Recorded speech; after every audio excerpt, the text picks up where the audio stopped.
नमस्कार दोस्तों, जय माता दी।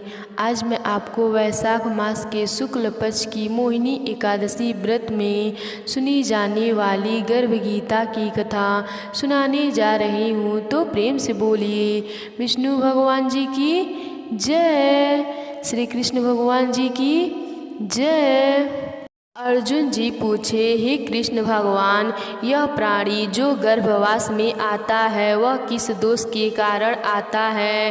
हे प्रभु जी, जब यह जन्मता है तब किसको जरा आदि रोग लगते हैं, फिर मृत्यु होती है। हे स्वामी, वह कौन सा कर्म है जिसके करने से प्राणी जन्म मरण से रहित हो जाता है? श्री भगवान जी बोले, हे अर्जुन, यह मनुष्य जो है सो अंधा व मूर्ख है, जो संसार के साथ प्रीति करता है। यह पदार्थ मैंने पाया है और वह मैं पाऊंगा, ऐसी चिंता इस प्राणी के मन से उतरती नहीं। 8 पहर माया को ही मांगता है, इन बातों को करके बार बार जन्मता और मरता है। वह गर्भ विशेष दुख पाता रहता है। अर्जुन बोले, हे कृष्ण भगवान जी, यह मन मदमस्तक हाथी की भांति है, त्रीड़ा किसकी शक्ति है? यह मन तो 5 इंद्रियों के बस में है, काम, क्रोध, लोभ, मोह और अहंकार। इन 5 में अहंकार बहुत बली है। सो कौन यह बल है जिससे मन वश में हो जाए? भगवान जी बोले, हे अर्जुन, यह मन निश्चय ही हाथी की भांति है, त्रीड़ा इसकी शक्ति है। मन 5 इंद्रियों के बस में है, अहंकार इसमें श्रेष्ठ है। हे अर्जुन, जैसे हाथी अंकुश के वश में होता है, वैसे ही मन रूपी हाथी को वश में करने के लिए ज्ञान रूपी अंकुश है। अहंकार करने से यह जीवन नरक में पड़ता है।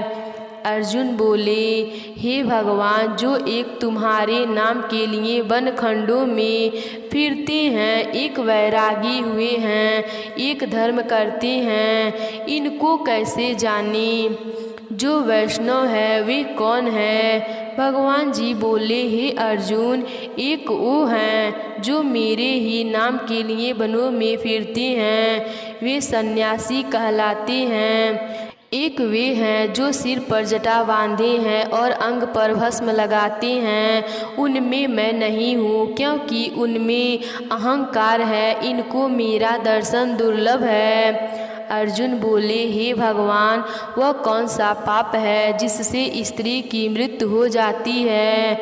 वह कौन सा पाप है कि जिससे पुत्र मर जाते हैं? और नपुंसक कौन सा पाप से होता है? भगवान श्री कृष्ण बोले, हे अर्जुन, जो किसी से कर्ज लेता है और देता नहीं, इस पाप से उसकी औरत मरती है। और जो किसी की अमानत रखी हुई वस्तु पचा लेता है, उसके पुत्र मर जाते हैं। जो किसी का कार्य किसी के गोचर आए पड़े और वह जवानी कहे कि मैं तेरा कार्य सबसे पहले कर दूंगा, पर समय आने पर उसका कार्य न करे, इस पाप से नपुंसक होता है, यह बड़े पाप हैं।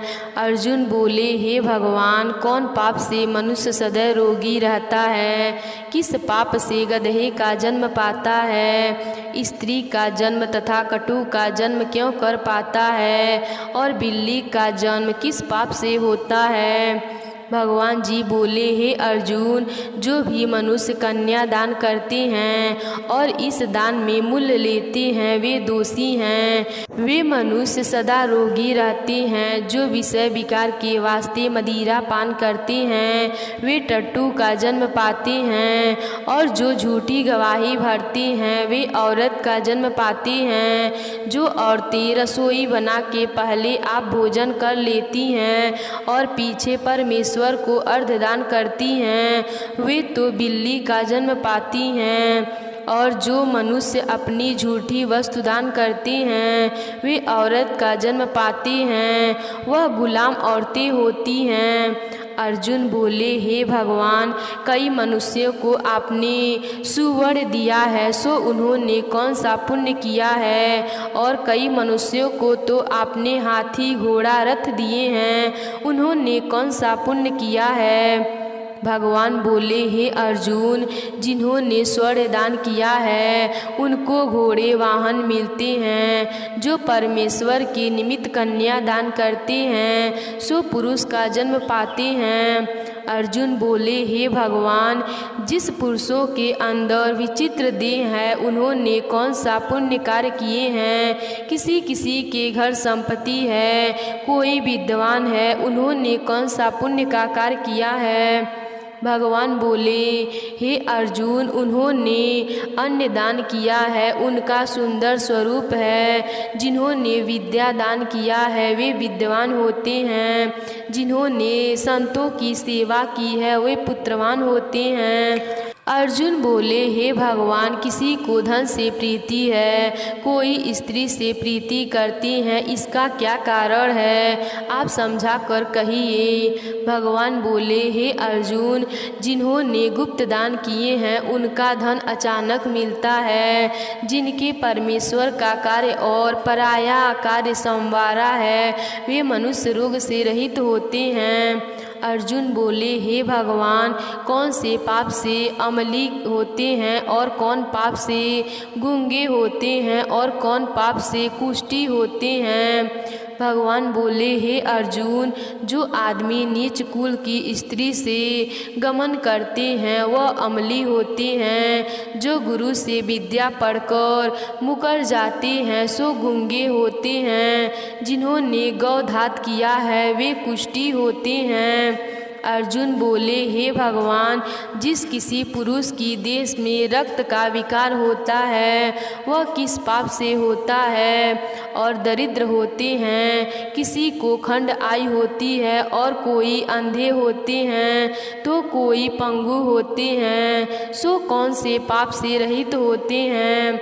और कई स्त्रियां बाल विधवा होती हैं तो यह किसी पाप से होती हैं? भगवान बोले, हे अर्जुन, जो सदा क्रोधवान रहते हैं उन्हें रक्त विचार होते हैं। जो मलिन रहते हैं वे सदा दरिद्रती होते हैं। जो कुकर्मी ब्राह्मण को दान देते हैं उनको खंड आयु होती है। जो पराई स्त्री को नंगी देखते हैं, गुरु की पत्नी को कुष्ठी दृष्टि से देखते हैं, सो अंधे होते हैं। जिसने गुरु और ब्राह्मण को लाल मारी है वह लंगड़ा व पंगु होते हैं। जो औरतें अपने पति को छोड़कर पराये पुरुषों से संग करती हैं सो वह बाल विधवा होती हैं। अर्जुन बोले, हे भगवान, तुम ब्रह्म हो, तुमको नमस्कार है। पहले मैं आपको संबंधी जानता था परंतु अब मैं ईश्वर रूप जानता हूँ।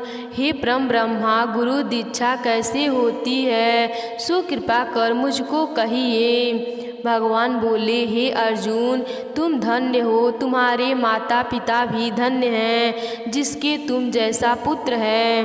हे अर्जुन, सारे संसार के गुरु जगन्नाथ हैं। विद्या का गुरु काशी, चारों वर्गों का गुरु सन्यासी है। सन्यासी उसको कहते हैं जिसने सबका त्याग करके मेरे विषय में मन लगाया है, सो ब्राह्मण जगत गुरु हैं। हे अर्जुन, यह बात ध्यान देकर सुनने की है।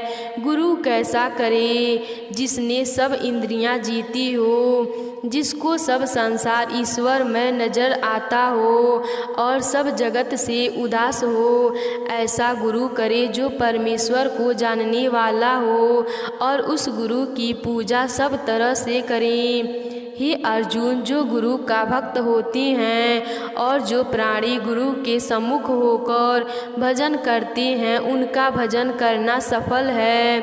जो गुरु से विमुख हैं उनको समस्त ग्रास मारे का पाप है। गुरु से विमुख प्राणी दर्शन करने योग्य नहीं होते हैं। जो गृहस्थी संसार में गुरु के बिना है, जो चंडाल के समान है। जिस तरह मदिरा के भंडार में जो गंगा जल है वह अपवित्र है, इसी तरह गुरु के विमुख व्यक्ति का भजन सदा अपवित्र होता है। उसके हाथ का भोजन देवता भी नहीं लेते, उसके सब कर्म निसफल हैं। कुकुर, कुसर, गंधर्व, काक, यह सबकी सब योनियाँ बड़ी खोटी योनियाँ हैं। इन सब से वह मनुष्य खोटा है।